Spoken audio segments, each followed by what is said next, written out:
Okay, so how you guys doing? I want to do. You all know who I am. This is Larisha. This is Larisha Speaks, and I'm going to be talking about various topics. Today, I want to talk about the topic of the corruption of the court. Now, it's very important to me to bring up and make sure that people are aware of the corruption of the court and my fight. I don't think a lot of people understand when I talk about what happened to me as a judicial employee and how my nephew was targeted and how really understanding the focus and the power and what this entire branch of government does and how it specifically targets Black people. I have a degree in criminal justice. I have a master's in political science and public affairs. So when I talk about these topics, a lot of it is in emotions, but I'm also educated. And being experiencing what I experienced in addition to learning what I learned in the academia in the fields, and also being looking at policies and systems and how they're really working. It comes for me to come to this conclusion. Hopefully, one day I am published in articles. A lot of times, a lot of people find what I'm saying to be very, I can't believe she said that. Facts are facts. I'm just speaking what it is. And a lot of times people don't see it that way. And it's confusing to me why it's not seen that way because it's so obvious. We're going to talk about the corruption of the courts because I don't think what people understand about the entire judicial branch of government. The entire judicial is three branches of government. Everyone knows that. We have the legislative, we have the executive, and we have the judicial. The judicial branch of government, which consists of the courts, the prosecutor's office, the attorney general's office, the sheriff office, police officers, correction officers, probation and parole officers. This entire system is under that branch of government. Now, in some jurisdictions, you may not have, like in the state of New Jersey, the probation is under the courts, but the Department of Correction is under the executive branch. So just because the function is under a different branch of government doesn't mean they don't all function the same. The probation is trying to get away from the courts. In some states, they are the same. In some states, they're different, but they all function. They all have the same functions of quote unquote law and order. And what we as a society don't really think about or not really coming to grips with is the fact that this entire branch of government focuses and targets on Black people specifically and only.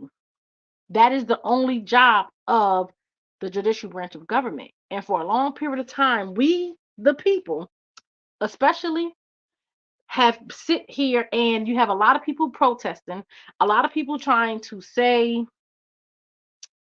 we want rights or no justice, no peace, or criminal justice reform, or defund the police.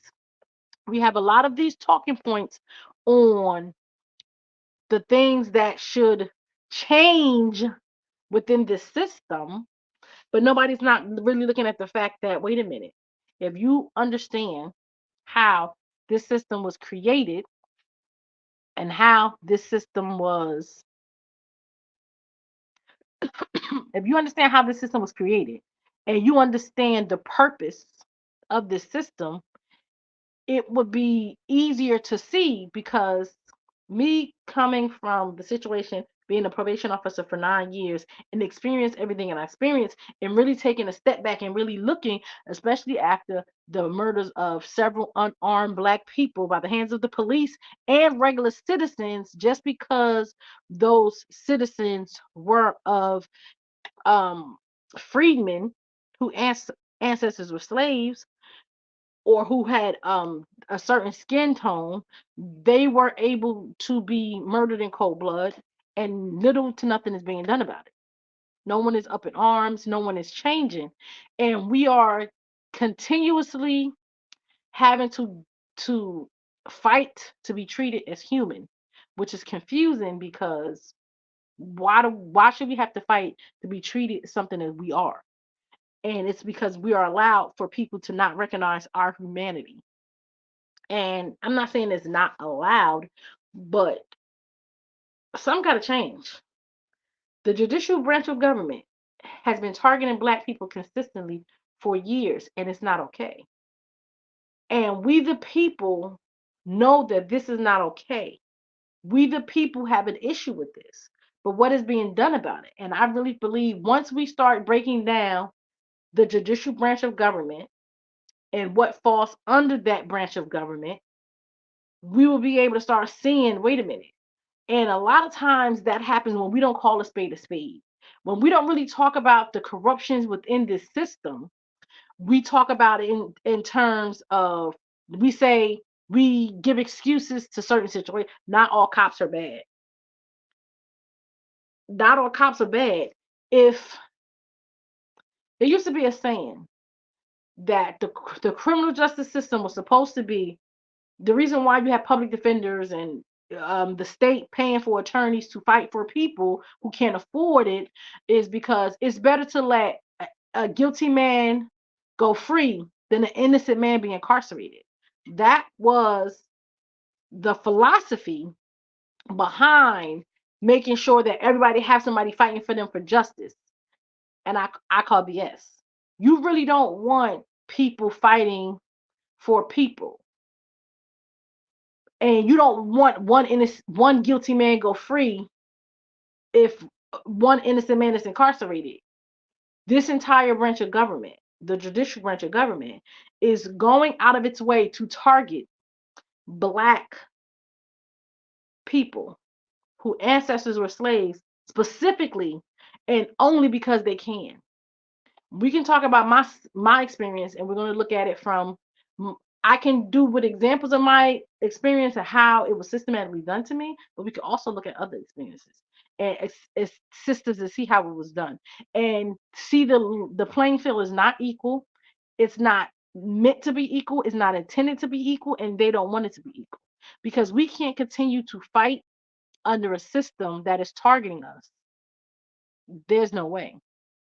The courts and the corruption of the courts needs to be addressed expeditiously because we have laws that we as regular people or regular citizens are expected to follow. As a probation officer, I was expected to follow certain rules and regulations and certain laws, and nobody else was supposed to follow those rules, regulations, and laws. The people who were holding me accountable were breaking the law, and they wasn't held accountable for it. I was held accountable for not doing anything. For doing my job as a Black woman, I was written up and suspended for taking off of work to care for my sick child. And the person who wrote me up literally retaliated and targeted me simply because I was a Black woman. I reported her for being racist. And with me reporting that, even with 2 lawsuits filed, I'm in court having court dates, they're still not following the rules. They're not even following the rules of court as far as giving over evidence or anything like that. So we're going to talk about the corruptions of the court and how they have been getting away with this and no one's really been holding them accountable. And they have used the court system with their non-disclosure agreements and the sealing of documents to continue to get away with abusing certain citizens. Because even if you have a person who has had the ability to obtain an attorney, to file the lawsuit against the branch of government for violating them, and they are successful, whether they win at trial or they settle. Now, a lot of times when it goes to a trial, you can't really seal those documents because it's a trial and it's already public. But when it's a settlement, and 9 times out of 10, these lawsuits end in settlement because they don't want to take the information or evidence to trial, because if it's taken to trial, it's left to the public. So they have decided to settle cases and keep those cases and those proceedings confidential. That's another way for them to get away with their crimes. They're getting away with their crimes in our face because they settled the case. The people who have done the violations are still employed. My coworker was called the N-word by his superiors. He was a sheriff officer for Middlesex County courts, a sheriff officer. He settled his case. The documents are sealed. The person who called him an N-word is still employed. Myself, a Black woman who reported discrimination, harassment, and retaliation, was fired for having a panic attack during my nephew's hearing. But the person who called somebody the N word is still employed. And how many people have this supervisor have come in contact with who look like me and you who were arrested by the courts? But this person is still employed. Something is wrong with this system, but that is the system. And once the documents are settled, it's not made public. I read somewhere in one of the cases that the newspaper was filing um motions to bring the proceedings to the public because they didn't want them sealed, but that doesn't mean that that is always going to happen. But if they have basically been able to go after people, and then when you go to court, your court cases is already tainted because they figured out how to get around that. That's why in my situation, that's why I wrote the book. That's why I did the documentary while my case is pending. I was so desperate because I didn't want anyone to get away with what they did. And it's the fact that this is actually the system of people getting away with it. I'm not okay with that. Not at all. It's not kosher.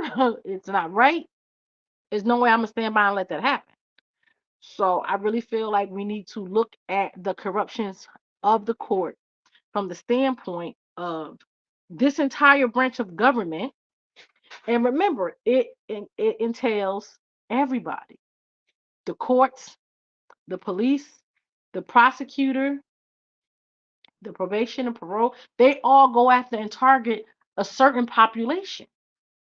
And nothing is being done about that. That is not okay. We have to sit here and understand when we say, oh, we just want to go after the police is the low man on the totem pole. They're doing the dirty work. But where the real corruption comes from, it comes from the people on top. The people who are not charging police with crimes. The people who are enabling the police to go out there and commit the crimes. The courts are actually making laws so make it legal with qualified immunity that since they qualify for immunity just because they have a gun. It doesn't even make sense to me. The arguments that people have while a person with a gun, just because you're in this profession, you are allowed to kill, you are allowed to unalive a citizen just because you have a gun and you go to work and you can make a mistake when we have school staff who are responsible for being able to hold themselves accountable for interacting with minors and juveniles. School cafeteria staff have more of a responsibility than the paid police officers with guns. We as Black citizens whose ancestors were slaves are getting unalived by our government, and our government is telling us they qualified immunity. Their occupation requires them to have a gun, so they can't unalive you. And you have to pay tax. It doesn't make sense. It's not logical, it's not reasonable. And the fact that this is being done and we are not calling it what it is, we are not demanding that um these laws, and I believe if you look at the RICO statute, RICO is racketeering and organized crime. If we look at the racketeering statute, all of these police departments, all of these court entities, sheriff office, probation, parole, Department of Corrections, all of these agencies should be charged with RICO. And we, the people, should start going to the U.S. attorney and demand that they hold these government entities accountable for their corruption. And I've been pondering what is the solutions for the problem to really address it. Because what happened to me, I called the FBI. I called the U.S. attorney because I know it's what happened to me was a crime. I went to the class, white collar crimes, official misconduct, witness tampering, filling out a police report. You fill out a police report wrong, that's fraud. The New Jersey judiciary was bringing up departmental employees on fraudulent departmental charges. That is a crime.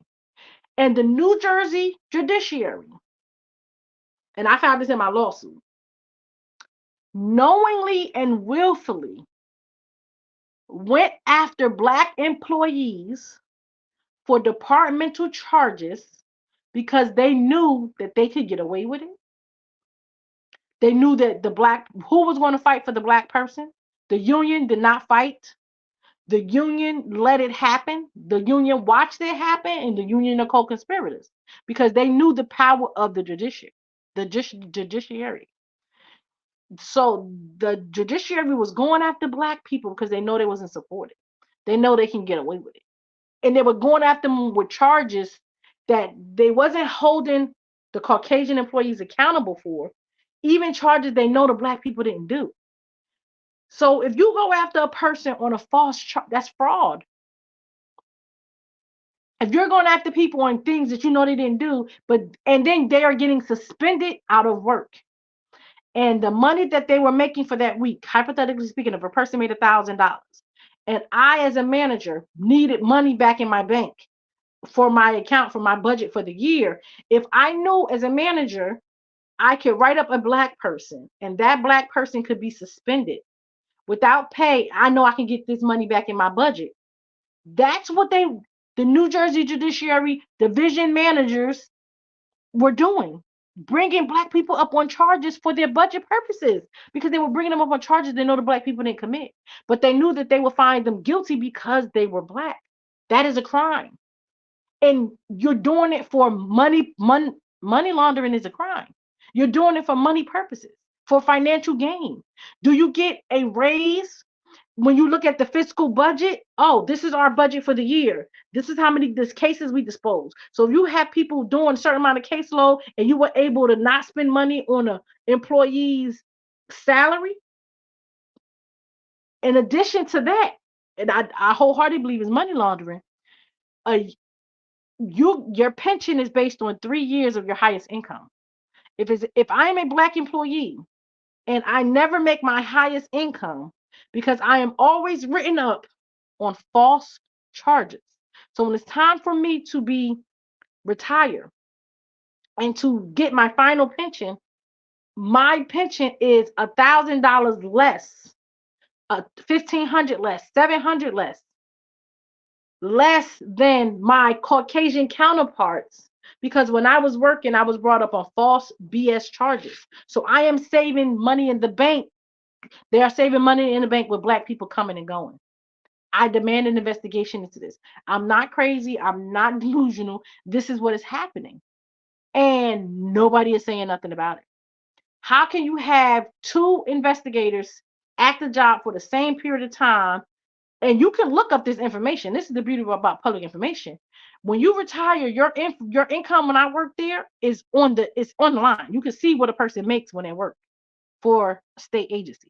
All incomes are on there. But you have Black people, and I contend it's not just the New Jersey judiciary.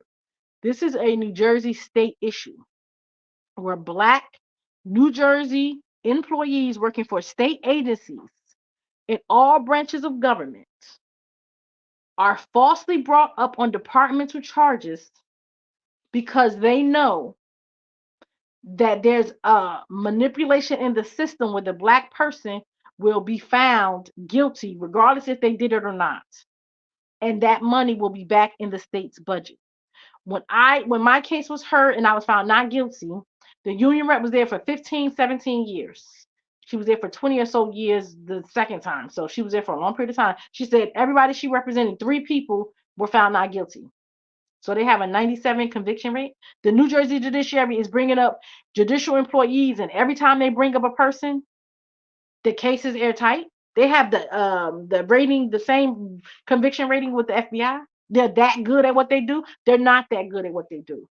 When they wrote me up and the things that they're doing, the incompetence that they are displaying in my case, the lack of common sense One of the judicial employees literally said, he said, just, it is funny, and I'm gonna say it to the cows come home. And I wish it was recorded. I know they probably recorded it. He literally said he violated my attorney was saying something about the Constitution. He was talking about the rule book. And he literally said to my attorney in his defense for violating my rights, and he was an attorney, he said he did not know the Constitution. That is why he violated my rights. He proudly said he did not know the Constitution. We're not dealing with the brightest people. We're not dealing with the sharpest apples in the box. We're not dealing with the sharpest pencil. Your defense for violating my rights is that you didn't know the Constitution and you a lawyer. You got a law degree and you said this with a smile on your face. So we're not dealing with the smartest group of people. But the fact that they're able to bring departmental charges against only people that look like me and get a conviction rate, regardless of what the evidence said, regardless if the person was guilty or not, that is fraud. And that's why the corruptions of the court is what it is, because it doesn't matter what's right or what's wrong. You're going to find me guilty anyway, just because of the color of my skin. And you're going to bring me up on charges just because of the color of my skin, because you have a budget you're worrying about and you have a pension you're worrying about. It's all follow the money. Everything has to do with the money. Don't take it personal. Follow the money. So I really want it looked at. I'm a sing it to the cows come home. The corruptions of the courts is something that we really need to focus on. When I say we, I mean we the people. And we really need to demand that something be done about it, because I know I'm not the only one. And I'm asked that if you know anybody, please have them contact me. They can go to my website, because in my podcast, I will be interviewing people who've had different issues, whether it's the focus, my main focus, the majority of my focus is going to be on New Jersey, because I'm trying to hold New Jersey corrupt public officials accountable. That's where I pay my taxes to. But I will be talking to people all over the country who had various different experiences regarding the criminal justice system, so we can show you just in your face. I will also be talking about different cases, like the Wendy Williams case. We're going to talk about Wendy Williams case and how the corruptions of the court in that whole entire case. And we're going to see just how corrupt the courts are, and people really not looking at it for what it is, because we'll blame the police, but the police, again, like I said before, is the lowest man on the totem pole. They are out here doling out the abuse that the courts are making law. The courts are allowing them to get away with the unjustified, did not be charged to get a job somewhere else. The guy who murdered unalived Tamir Rice is still getting employment. Up until 2 years ago, he was hired in Pennsylvania. How, what? What?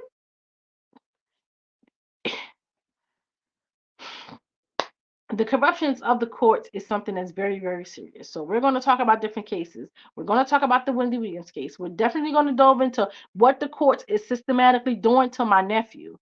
Then we're going to talk about what they're doing to me and how I fought. We're going to talk about people who filed discrimination lawsuits. We're going to I have a bunch of guests that I'm in the process of trying to book and secure. And we're going to talk about that, because it's very, very important that we examine what's happening and we call it for what it is. We can say the police till the cows come home, but if somebody is giving the police the permission to do what they're doing, who is the prosecutor who are not charging them, and the prosecutor is sanctioned by the court. When I sued the court, it was like, okay, I'm suing the court. The attorney general is representing the court in court. They didn't, my case, they're not even conducting an investigation into my allegations. Not even conducting an investigation. I'm going to get me an investigation. That's what's going to happen. If I got to pay for a private investigator myself, they're going to investigate this corruption, because the only way they get away with it if I let them. And I'm not going to let them. So, welcome. Like, share, subscribe, and talk about these cases. And if you know anybody who's had issues with not just the courts, some people who've been discriminated in their jobs, in the medical field, we're going to talk about all of that. Okay. But I think it's very important that we lay the groundwork when we talk about the corruptions of the court and how all of these things, so what people are facing in prison, when you look at mass incarceration and the abuses that people have been going through in Louisiana, how dying of bed bugs, not getting proper food, but they're incarcerated. That's the courts. How many people of those people are incarcerated and not even guilty of their crime? So we definitely have to look at all of this. It's not the police. It's not just the police. The police are definitely involved, but they're the lowest man on the totem pole. When you shoot and when you aim, you got to aim at the king. I'm not going to go with the guards at the door. Nah, homeboy, it's you. You doing it. So we're going to end it now. Please, I'm working on some, I have some commercials, some, all that stuff. I'm working on it. Just work with me. I'm getting there. Okay. Please like, comment, share. If you know somebody, reach out to me on my website, larishaspeaks.com. And we're going to continue with this corruption of the court. Thank you for being here with me so far. Thank you. Appreciate you. Have a nice day.